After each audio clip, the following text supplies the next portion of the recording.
Tommy, Jimmy and Timmy. They were like three peas in a very adventurous, slightly muddy pod.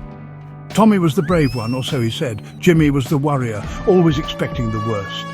And Timmy was the dreamer, always off in his own world. This summer started like any other. Hot sun, melting ice cream, endless days of biking around their sleepy little town of Mapleton. Nothing ever really happened in Mapleton, or so they thought, until she arrived. Her name was Lila, and when Timmy saw her, his world tilted. Lila appeared one sunny afternoon at the town's dusty old library. Timmy had been reluctantly returning a book about ancient Egypt, mostly pictures of mummies. Mummies? He shivered. But then he saw her. She had hair like spun moonlight and eyes the colour of a summer sky just before a thunderstorm. Wow, Timmy forgot all about mummies. He forgot his name. He probably forgot how to breathe for a second. Lila smiled, a small, shy smile. And Timmy? Timmy was a goner. Hook, line and sinker. He felt a warmth spread through his chest, a weird, fluttery feeling. Was this what his older sister called goo-goo eyes? They talked for hours that day, sitting on the library steps. Lila wasn't from Mapleton. She spoke of her home, a village called Willow Creek. She described it as a quiet place, nestled deep in the woods, filled with flowers and friendly faces. It sounded like a fairy tale. Timmy hung on her every word. He imagined sparkling streams and cottages with thatched roofs. He imagined Lila there waiting for him. He even started to think that maybe, just maybe, Willow Creek was a place he needed to see. He had to see it, he just had to. But then, just as quickly as she had appeared, Lila had to leave. Family reasons, she'd said vaguely. Her bright eyes suddenly clouded with something Timmy couldn't quite understand. Worry, fear, he didn't know. She promised to write. But the next morning she was gone, vanished, like a dream. Timmy's heart felt like a deflated balloon. Mapleton suddenly seemed greyer, duller. The sun didn't shine as brightly. Even his favourite triple chocolate chunk ice cream tasted like cardboard. Oh, the horror. He missed Lila. He missed her more than anything. Timmy moped. Oh, how he moped, he sighed dramatically at breakfast. He stared out the window during his favourite cartoons, not even cracking a smile at the exploding dynamite. Tommy and Jimmy tried everything to cheer him up. They offered to go exploring in Old Man Hemlock's supposedly haunted woods. They suggested a water balloon fight. Jimmy even offered Timmy his entire collection of rare bottle caps, but nothing worked. Timmy was lost in a Lila-less fog, Willow Creek. The name echoed in his mind like a catchy, slightly creepy song. He had to go there. He just had to. I'm going to Willow Creek, Timmy announced one evening, his voice surprisingly firm. Tommy and Jimmy exchanged glances. Willow Creek? That place Lila had mentioned? It sounded far away and kind of mysterious. Are you sure, Timmy? Jimmy asked, already picturing all sorts of disasters. Poison ivy, angry bears, getting hopelessly lost. What if it's full of banjo players with scary grins? He stammered. Tommy, ever the adventurer, or so he claimed, just shrugged. Could be fun, he said, though a tiny shiver ran down his own spine. He didn't like the sound of deep in the woods. So the decision was made, or rather, Timmy's decision was made, and his friends, being the loyal pals they were, couldn't let him go alone. What if he encountered a particularly grumpy squirrel? They packed their bags with essentials, flashlights, comic books, a compass that mostly pointed south, even when they wanted to go north, and enough peanut butter sandwiches to feed a small army, or at least 3 very hungry boys. Their parents were surprisingly okay with it. A little adventure will do them good, Timmy's mum had said, probably just happy to see Timmy out of his mopey slump. If only she knew. The journey was an adventure in itself. The bus they took coughed and sputtered like an old man with a bad cold. It dropped them off at a lonely crossroads, miles from anywhere that looked like a Willow Creek. A faded, weather-beaten signpost pointed down a narrow, overgrown dirt track. Willow Creek, 5 miles, it read, the paint peeling. 5 miles. It felt like 50. The woods grew darker, denser. Trees with twisted branches seemed to reach out like skeletal fingers. Every snap of a twig sounded like a monster. Are we there yet? Jimmy whined for the 10th time. Tommy just gritted his teeth. Even he was starting to feel a little creeped out. After what felt like an eternity of trudging through the gloomy forest, the trees suddenly parted, and there it was, Willow Creek. It was beautiful, unnervingly beautiful. Little cottages with colourful flower boxes under every window dotted the landscape. A sparkling stream gurgled nearby. The air smelled sweet like honey and wildflowers. And the girls! Oh, the girls! Everywhere they looked there were girls, young girls, all with smiles as bright as the summer sun and eyes that seemed to twinkle with a secret kind of welcome. They were all incredibly pretty, suspiciously pretty. Tommy, Jimmy and Timmy stood there, mouths agape. This wasn't what they expected after that creepy walk. It was like stepping into a postcard, a very, very pretty postcard. A group of girls, giggling, approached them. "Welcome, travellers," one said, her voice like wind chimes. "You look tired. Come, rest with us." They offered them cool lemonade and freshly baked cookies that melted in their mouths. It was heavenly. Too heavenly? A tiny alarm bell went off in Jimmy's head, but the sweetness of the cookies quickly silenced it. Or maybe it was the girl with the pigtails who kept batting her eyelashes at him. Timmy, of course, was scanning every face, searching for Lila. "Have you seen a girl named Lila?" he asked, his voice hopeful. The girls exchanged quick, almost imperceptible glances. "Lila?" one repeated, tilting her head. The name sounds familiar. Perhaps she's by the old willow grove." They pointed towards a cluster of weeping willow trees near the stream, but their smiles didn't quite reach their eyes. There was something practiced about their welcome, something a little too perfect, like dolls in a dollhouse. Beautiful, but not quite real. Despite the strange feeling, the beauty of Willow Creek and the overwhelming friendliness of its inhabitants were hard to resist. The boys were shown to a cosy little cottage just for them. It had soft beds and a table laden with more delicious food. Flowers bloomed in every corner. It was like a dream, a wonderful dream. Or was it? As the sun began to set, casting long, eerie shadows across the village green, Timmy couldn't shake the feeling that they were being watched. Watched by more than just the friendly eyes of the village girls. Something else lurked just beneath the surface of this perfect paradise. The next few days in Willow Creek passed in a blur of sunshine, laughter, and endless attention from the village girls. Tommy found himself spending hours by the stream, skipping stones with a girl named Daisy, who had the most amazing laugh. Jimmy, despite his initial worries, was completely smitten by a girl named Lily who could bake apple pies that tasted like pure magic. He even forgot to worry about banjo players or angry bears. He was too busy trying to impress Lily with his somewhat limited knowledge of constellations. He pointed at a random cluster of stars. "That's the Big Dipper's cousin," he'd declared. Lily had just giggled. Timmy, though still searching for Lila, found himself drawn into the village's charm. He'd ask about Lila, and the girls would offer vague answers. "Oh, Lila often wanders off," or "She was just here a moment ago." It was frustrating. But then another pretty girl would offer him a slice of pie or invite him to a game of tag, and his worries would momentarily fade. The village was so peaceful, so welcoming. The girls were so kind, so attentive. It was hard not to get swept away by it all. It was like living in a storybook, a very, very sweet storybook. One evening, as they sat by a crackling bonfire, surrounded by the smiling faces of the Willow Creek girls, Tommy leaned over to his friends. "You know," he whispered, his voice full of contentment, "this place isn't half bad." Jimmy nodded enthusiastically, his mouth full of roasted marshmallow. "Bad? It's amazing! I never want to leave!" Timmy too felt a strange reluctance to even think about Mapleton. Mapleton seemed so boring now, so ordinary compared to the vibrant, enchanting life in Willow Creek. The thought of Lila was still there, a small ache in his heart, but even that was starting to feel distant. "Maybe we should stay?" Timmy found himself saying, the words surprising even him, just for a little while longer. Tommy and Jimmy readily agreed. Why rush back to their old, predictable lives? Willow Creek was an adventure. It was exciting. It was perfect. They looked at each other, grinning. Staying in Willow Creek seemed like the best idea they'd ever had. What could possibly go wrong in a place like this?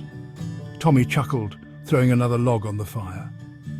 The flames leapt higher, casting dancing shadows that twisted the girls' pretty smiles into something a little less sweet.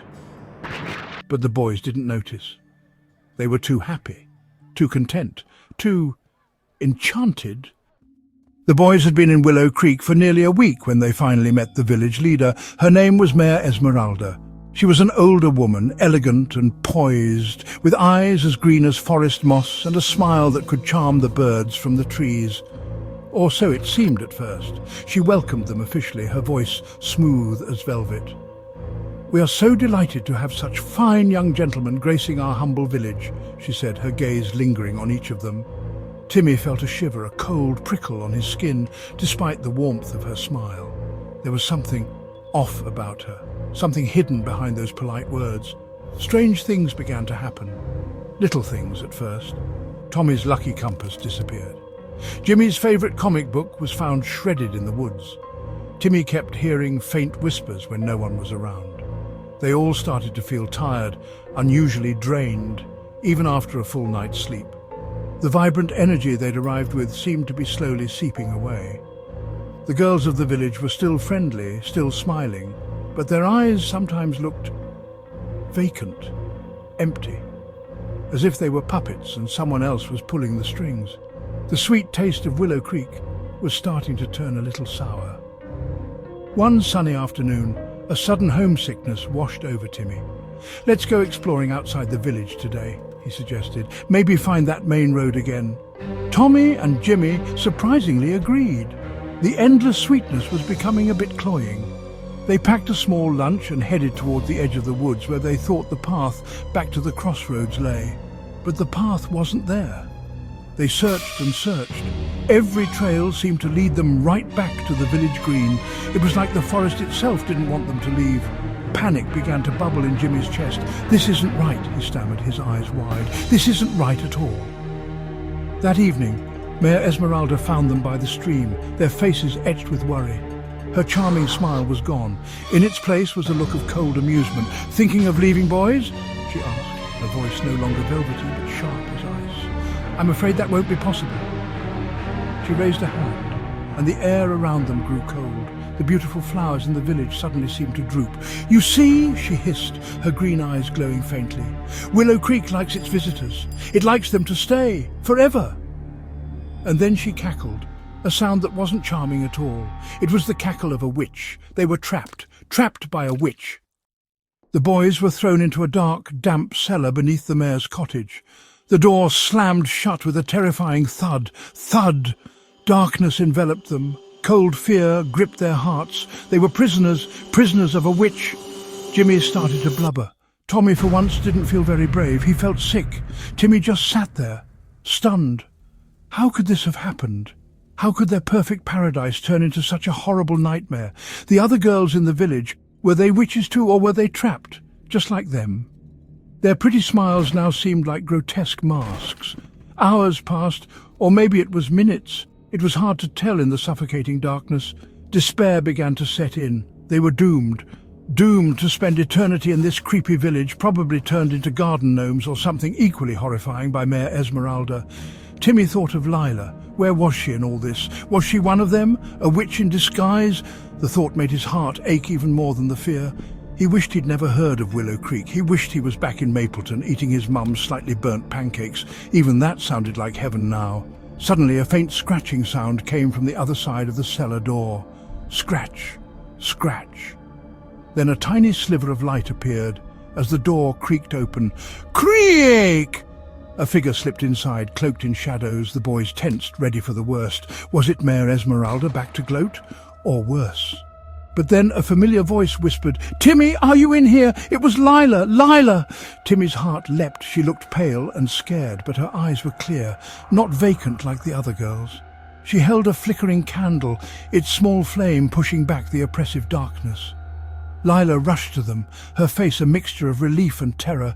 "Oh, Timmy, I'm so sorry," she whispered, her voice trembling. "I never wanted this to happen."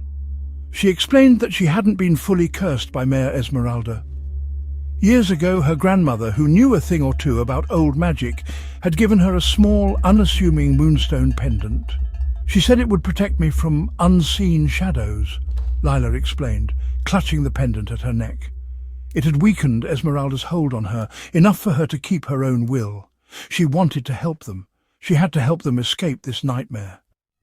Lila sat with them in the dim, flickering candlelight, her voice urgent and low. "Mayor Esmeralda, she wasn't always this powerful," Lila began, her eyes wide with a mixture of fear and determination. "Her magic comes from a ring, a terrible ancient ring." The boys leaned in closer, hanging on her every word. A magic ring? It sounded like something straight out of one of Tommy's adventure comics, but this was real. Terribly real. The cold, damp air of the cellar seemed to press in on them, heavy with unspoken dread. This was no game. This was a fight for their freedom. The ring, Lila continued, her breath misting in the cool air, belonged to Esmeralda's master. He was an incredibly powerful sorcerer centuries ago.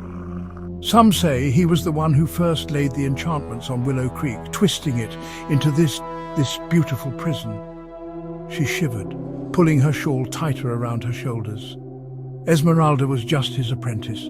When he finally died, she stole the ring from his crypt, claiming his power for herself. That ring is the source of her control over the village, over the other girls, over everything. The thought of such power concentrated in one small object was terrifying. Lila then revealed the crucial part, the part that offered a sliver of hope in their dark situation. "There's a legend," she whispered, looking over her shoulder, as if expecting Mayor Esmeralda to burst in at any moment, a way to break her power. The ring. It must be returned to its rightful owner, or what's left of him. Timmy, Tommy and Jimmy exchanged nervous glances. What did she mean? What's left of him? The answer sent a fresh wave of goosebumps crawling up their arms. They had to find the skeleton of the ancient sorcerer, the original master. "The ring must be placed back on his hand," Lila explained, her voice barely audible, "specifically on the middle finger of his right hand. Only then will Esmeralda's stolen power unravel and the curse on Willow Creek be broken. A skeleton, a creepy old crypt, and a specific finger. This was getting worse and worse, but it was their only chance, their only hope of escaping this witchy village and seeing their homes again.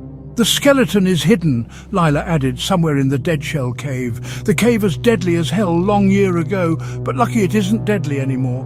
And the ring, she never takes it off." Gulp. This was going to be harder than finding a needle in a haystack. A very spooky, very dangerous haystack. Lila knew a secret way out of the cellar, a loose stone that led to a narrow, forgotten tunnel. It smelled of damp earth and ancient secrets. "We have to be quick," she urged, her candle casting long, dancing shadows that made the tunnel walls seem to breathe. "Esmeralda performs a ritual at midnight to strengthen her enchantments. We need to act before then." Midnight? That wasn't much time at all. The thought spurred them on, their fear momentarily replaced by a surge of adrenaline. They crawled through the tight passage, emerging into the A-pie of dirt. So far, so good. But their hearts hammered like trapped birds. The first part of their terrifying quest was to get the ring from the finger of a powerful witch. Easy, right? Wrong. Lila explained that Esmeralda sometimes took the ring off when she was tending her strange night-blooming plants in her private conservatory. Plants that writhed and glowed with an unnatural light. It was their only chance. They crept through the silent cottage, every creak of the ground sounding like a thunderclap. Peeking through a slightly ajar door, they saw her, Mayor Esmeralda, humming a tuneless, eerie song, her back to them, misting a plant that looked suspiciously like a giant Venus flytrap. And there, on a small velvet cushion beside her, glinted the ring. Tommy, taking a deep breath, volunteered. He was supposed to be the brave one after all. He tiptoed into the conservatory, his sneakers silent on the stone floor. The air was thick with a sickly sweet perfume. The plants seemed to watch him with unseen eyes. Esmeralda hummed on, oblivious. Tommy's hand darted out, snatching the ring. It was cold, so cold. He slipped it into his pocket and backed away, slowly, carefully. Success, they had the ring. But as they turned to leave, a floorboard groaned. "Groan!" Esmeralda whirled around, her eyes blazing. "Thieves!" she shrieked. "Intruders! Uh-oh! Time for part 2, the deadly cave!" They fled, Esmeralda's furious cries echoing behind them. "The cave! This way!"